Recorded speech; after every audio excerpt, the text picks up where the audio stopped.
All right, guys.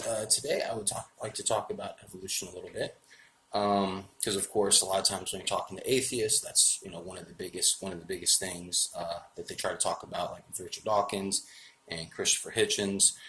Basically that everything can be explained by the natural process.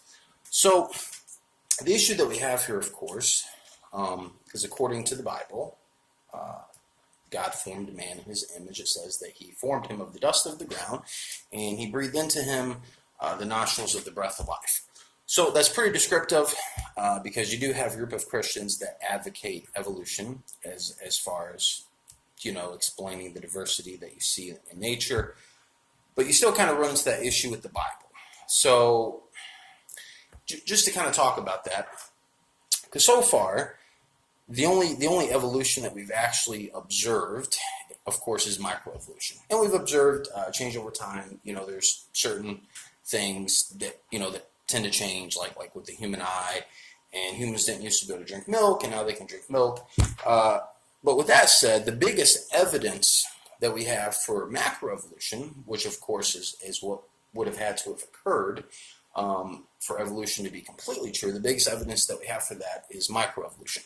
Now, just to get into this, the definition of microevolution is an evolutionary change within a species or a small group of organisms, especially over a short period of time.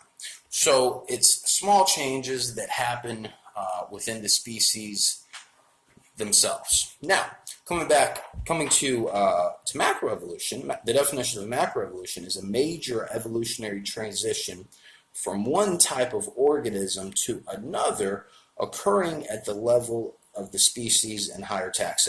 Now, to be honest, I kind of find this definition a little bit interesting because it actually uses the word type, talking about going from one type of organism to another type. Okay, now a synonym for the word type is kind. And so that's why I kind of find that a little interesting, because a lot of times when you're talking to people that advocate evolution, when you bring up the word kind, they really don't like that, because of course the Bible, that's the word the Bible uses in Genesis when it talks about that everything shall bring forth after its kind. And that actually is what we observe in nature. We never observe anything producing anything other than its own kind. There's all different types of species of dogs, but there's still dogs. Same thing with cats. Same thing with horses. Same thing with humans. But I just find that kind of interesting, because with that definition, I mean, you could literally swap out the word type with kind, and it would actually mean the same thing.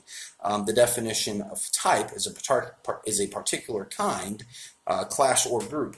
And then, of course, the definition of kind is a group of people or things having similar characteristics. And then there's a few more definitions, a group that just shares similar traits or characteristics. So I find that interesting, because basically this definition is literally saying that with macroevolution, it would be a major evolutionary transition from one kind of organism to another. So it's literally becoming something else that it wasn't before. Now, when you get into this, because the common thing that you hear is people will say that macroevolution is the same thing as macroevolution.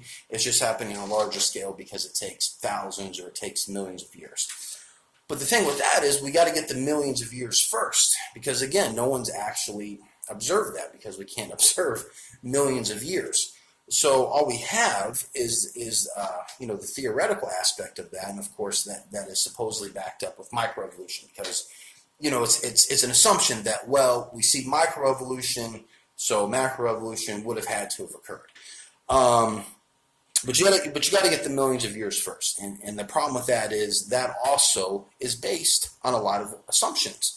Some of the most common ways that they date the Earth, of course, is with radiometric dating, and even with that, there's a few assumptions that you have to make.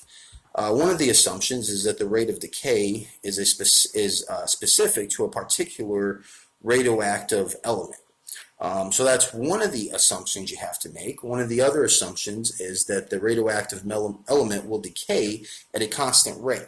So you got to make, I think there's like 8 other assumptions. There's about 10 altogether. So the way they get to millions of years is based on assumptions. Same thing with dating the Earth by the speed of light. We have to assume that the speed of light hasn't ever changed. but we don't know. But we don't know that. That's an assumption that we make or that they make. So there's just some issues here. So, and then along with this, people a lot of times advocate evolution because they'll say that it doesn't deal with the origin of life. It only deals with the diversities of animals and everything else. But I mean, it would have to deal with the origin of life, or it would have had to have dealt with that at some point, because obviously we would have had to have got that first before we got all the way to microevolution. You would have had to have cosmological evolution, chemical evolution, all these other things would have had to have occurred, but they just go ahead and skip all that, say we're going to start right here at micro and macroevolution, and just, all that other stuff is just assumed. So again, you run into a lot of assumptions. You don't run into any definitive proof, even though people will claim that this has been proven. And evolution has been proven as far as change over time. I mean, we can observe that, and we can observe microevolution, but hasn't been proven as far as macroevolution. That's based on a lot of assumptions. So the issue that I take with this, because I honestly don't have a problem with somebody saying, well, based on this evidence, of microevolution and change over time, I believe that macroevolution has occurred. I don't have a problem with that. What I do have a problem with is people claiming that it is an undisputed fact when it is not. Because the best evolution that they have, not the best evolution. The best evidence that they have for this, of course, is microevolution. But just because microevolution has occurred doesn't necessarily mean that macroevolution occurred. All right, you have to make that assumption, and it is an assumption, because maybe microevolution is as good as it gets. Maybe small changes within the kinds, is as good as it gets. And certainly there's limits, and we observe that in nature. Cats, dogs, they do get bigger, but they only get so big. So, I just kind of want to point that out, because I feel like when I'm having these discussions with people, is they'll take one type of evolution to validate another. They'll take change over time and say, okay, well, since we've observed change over time, then macroevolution is true as well. And that's just not the case. There's absolutely no way to prove that, because, again, it takes millions of years. So no one's observed that, and then even the millions of years are based on a lot of assumptions. When they do all this dating with the Earth, it jumps all over the place. There's been plenty of research done on that. There's articles you can look up, stuff like that. When they talk about fossils they find, they use one method, it was dated this old, and they use another method, it was dated, a completely different age. So none of this is very definitive at all. It's based on a lot of assumptions, so I take issue with that.